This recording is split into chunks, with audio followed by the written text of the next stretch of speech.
transformation of the horse, which covers about 50 million years, is the most straight line evolution period of any species. Thomas Huxley wrote an entire study of it, covering the 50 million years of the horse. And we're not going to get into each individual one, but it did. John and I were out at La Brea Tar Pits last year and saw the skeletal remains of Eohippus. You know, he's about this big and he looked more like a dog, closely related to the South American tapir, you know, with the big funny nose, you know. That was a pretty close relative. So anyway, he showed up, Eohippus showed up.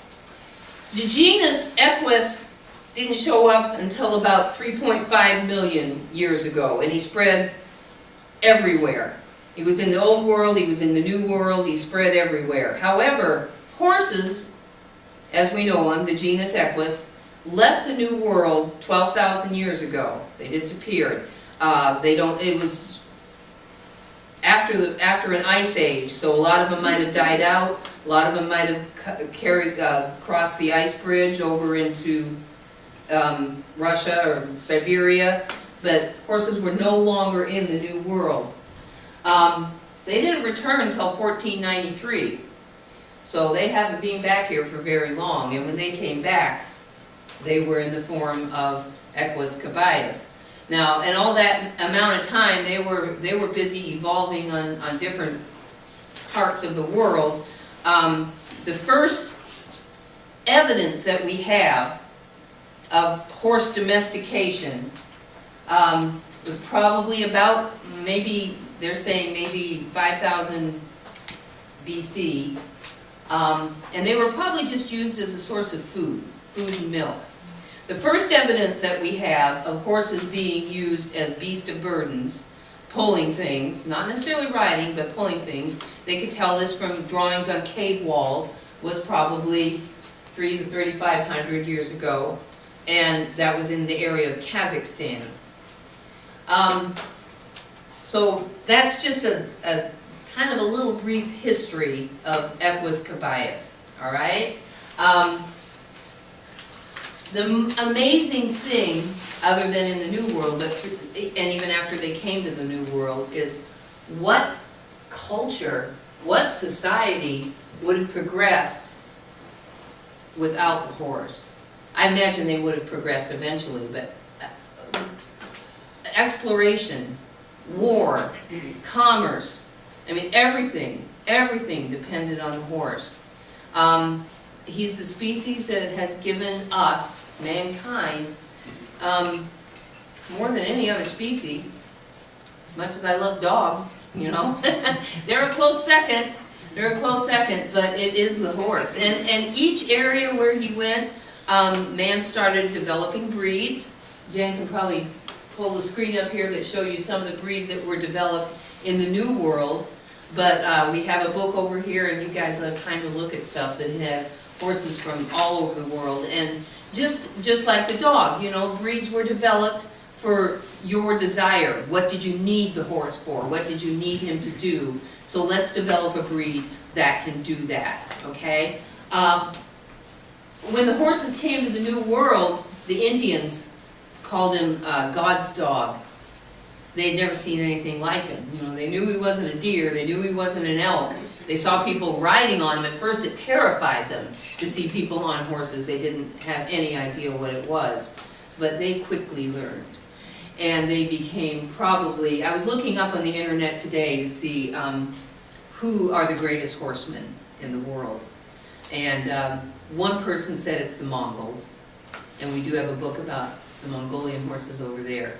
But almost every other source that has an opinion names some Indian tribe of the New World, because they became, I mean, the horse changed their lives completely.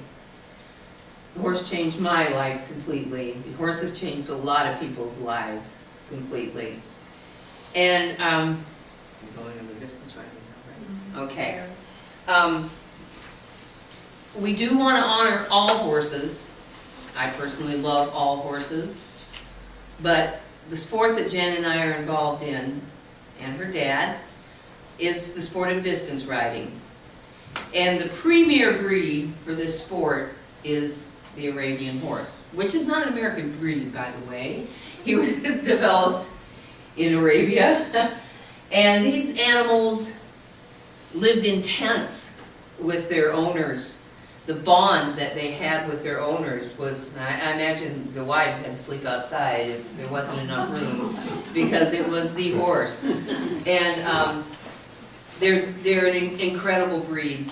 Let me tell you a real quick story. We were up at Iditarod in 2002, and I was friends with a woman who was getting married up there.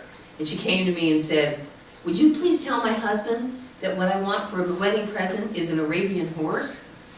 So we'd all had quite a bit to drink, and so I went over to this gal's husband, who was Doug Swingley, who's happened to have won the Iditarod 4 times, and I said, "Hey, Doug, Melanie wants an Arab horse for a wedding present." And he said a few expletives that I will delete. And I said, "What is your problem with me?" And he goes, "I'm a 4th generation stock horse man. Arabians are idiots, they're airheads." And I said to him, "If somebody took your very best sled dog and put him in an apartment in New York and he ate their couch, would that be because he's an airhead or because he's a dog that needs a job?" And he grumbled at me and walked away. But a couple years later, Jen and I were crewing for him at the pre-World Games on an Arab. So he took our advice. But the Arab is a horse that needs a job. And that's what Jen and I like to do with our horses, give them a job. We don't have a horse that we've ever paid for. Wow. No. Oh, Fergus. He was adopted. That was an adoption fee. $200.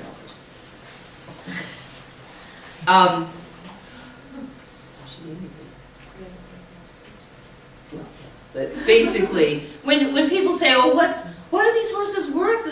and you see them for sale for thousands of dollars, we take horses that people want to get rid of because they don't have the time for them, because the Arab needs a job, or they're downright afraid of them, or they can't stay on their backs because an Arab needs a job. And we've made not world champions, but we've made national champions out of a lot of them. So the Arab horse is the premier horse. But as we get into our talk, you will see that this is a sport for all horses and all people, regardless of age or in size, and horse regardless of breed. We want to show you just a little clip of a movie right now. In 1975, I saw this movie. I didn't know there was such a thing as the sport of endurance riding. And I saw this movie, and I was married to that boring guy then, and I said to him, "This is what I should be doing with Loa. This is what I should be doing with my horse." And he went and walked in the other room. So, anyway, this movie was called Bite the Bullet, and it's loosely based on a 500-mile horse race that was sponsored by the railroad back in the early 1900s out west. We're going to show you just a little bit of it right now, and in the end we're going to show you some resolve, so don't feel too bad when you see this first part. The character you'll see on the buckskin horse is Gene Hackman, and he's leading another horse, a horse named Tripoli, and he's an Arab. And Gene's job at this point is to deliver Tripoli to the railhead, where Tripoli will be taken to where the race is going to start. That's his job, okay? He comes upon a pretty horrific scene, and it's the result of some Mustangers. What the Mustangers would do would catch the horses, truss them up, leave them there for a day while they went and caught other ones, and then come back and drag them into a wagon and render them, make glue out of them. This is the Tip Top Glue Company doing this. Well, he comes upon this scene. So we're going to show you about 4 minutes of the first part of this movie.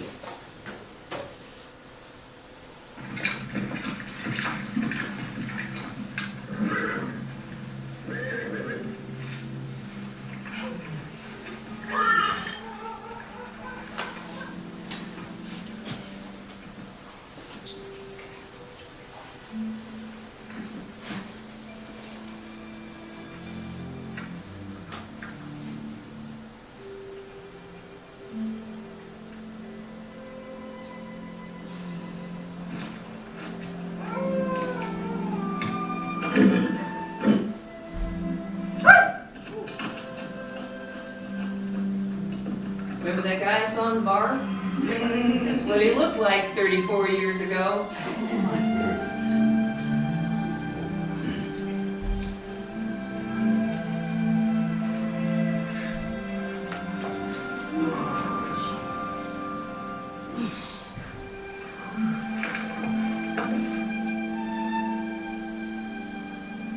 And you remember the line in the poem? I've suffered grave indignities by users and abusers.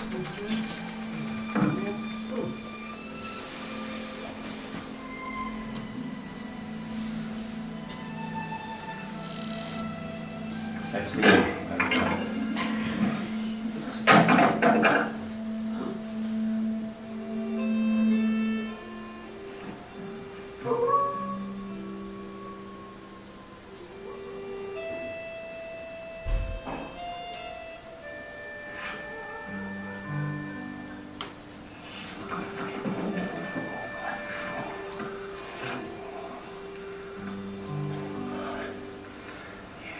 She's all finished, boy. Yeah, she's all finished.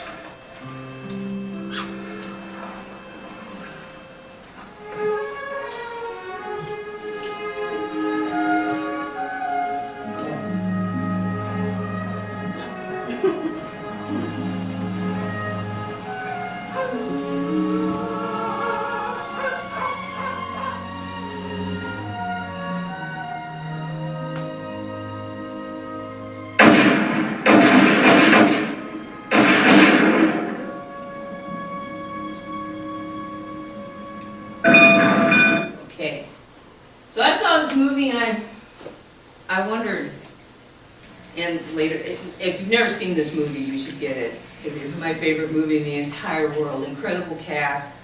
Anyway, we moved to Princeton and I went to work for Ron's dad, Julie's husband, Harold McCutcheon. I must have mentioned that I was kind of interested in, I must have mentioned something about endurance riding and wishing that it was still around. And Doc says to me, well, Apples, I think their name was Apple, do you remember? Was it Hugh Apple? I don't remember their name. But anyway, he said, well, I got clients who do that. And I said, you mean there's still people who endurance race? And he said, yeah, so I phoned these people. 1982, I attended my first ride. And 43,000 miles later, I'm still doing it.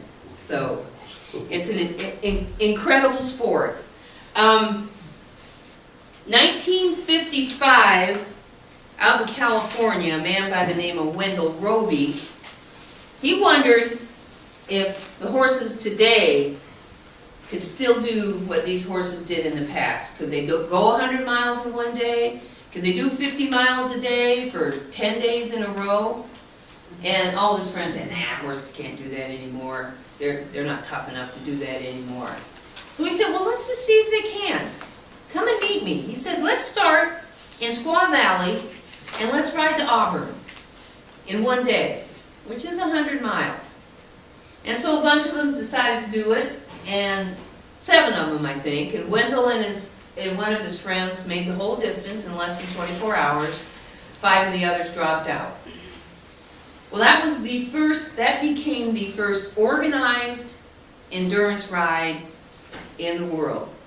The Western States Trail Ride, because a man by the name of Tevis later makes a big donation to it, it's become known as the Tevis Cup.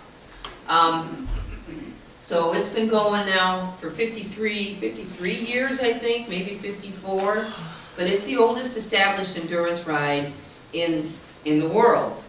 I did it in 1999, won this buckle. There aren't a whole hell of a lot of people on the planet that have this buckle. Jen's been out there and crewed. It is an incredible ride. But the sport of distance riding, like we said, is for everybody. And this is pretty much why we love the sport.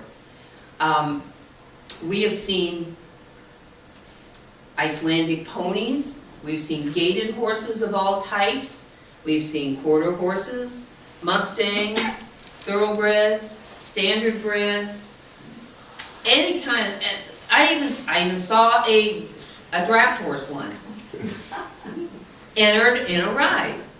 And our motto is, to finish is to win. You know, whatever your ride is, some people are just happy to get through the trail. And everybody has a different attitude when they start the ride, but that is our motto and that is how we feel. And that's one thing about this sport that makes it so incredible. Okay, Jim, why don't we get to another screen and we'll,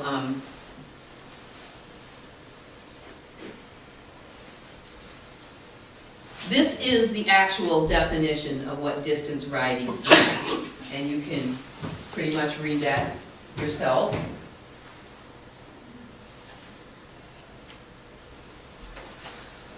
There are now, I can't even hazard a guess how many rides are sanctioned and sponsored in the country in a year. Yeah, there's 42, something like that. Yeah, just our sport does like 42 in a season, but you know, we're just one, our group, I mean, we're just one little section. It's pretty much hundreds and hundreds in a season. They're held all over the United States. They are now held pretty much all over the world. And the trails totally differ.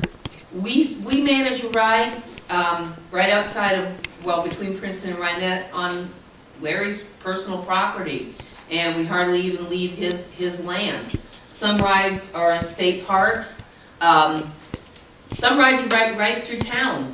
Jen and I do a ride called Shore to Shore, where you start on the eastern side of Michigan and race all the way over to the western side of Michigan. And sometimes you're riding right down. We love to ride right down the street on trash day, because that's usually the time we hit that section of the trail. So not only you're going right down next to the highway, you're going next to the highway with big trash cans this big. But it's a sport that's, it's all over the country. The second reason, and I probably should say the first reason I love this sport so much, is it is horse friendly. It is one of the few animal sports where animals are involved, that is not constantly getting picked on by PETA and other animal rights groups. They really can't find a leg to stand on to be angry with us. It's totally veterinary monitored. When this sport started, a lot of the veterinarians got together to think about rules. And if some of you are familiar with thoroughbred horse racing, in some states they allow Lasix, in some states they allow this, they allow that. So these veterinarians were all sitting around trying to figure out what drugs should we allow. And a man by the name of Matthew McKay Smith said, I got a good idea, let's not allow any. Let's be totally, no drugs whatsoever, no performance enhancing drugs, no pain drugs, nothing. And then somebody said to me, well, isn't that kind of cruel to make your horse go out and run on no pain medication? And my answer is, he ain't gonna go out and run, because if he needs some for pain, he's gonna be stopped. Our exact rule reads, no foreign substances and no natural substances in unnatural amounts. And that pretty much covers the whole gamut of it. And then about 5 to 7 years ago, we as riders took a vote, and we decided that we would up our riders' fees by $1.50 for every ride we entered, and it would go towards drug testing. We wanted to be tested, because we know we're honest, and we want to make sure all of our competitors are honest too. Oh yeah, the people don't get drug tested. No. I've often said, if you get hurt, and we have seen this, we have been a part of it. If you get hurt at a ride, more drugs come out of trailers than at Woodstock, honest to God. It's pretty amazing. Yeah, we ride in all sorts of breaks and things like, no, people are never tested, just the horses. But, so, you never know what ride's gonna be drug tested.